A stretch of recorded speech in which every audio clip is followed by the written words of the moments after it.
Hi, I'm Caleb Sturtevant. I'm operations manager here in Batavia, Ohio.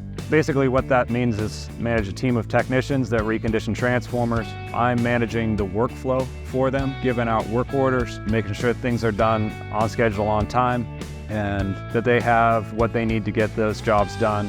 I'm also really focused on the culture here, making sure that we have a strong team. It's very friendly. It's a fun place to work, from coworker to coworker, how people pray for each other's needs, really just involved in your life, not just in work, but outside of work. It's a great place.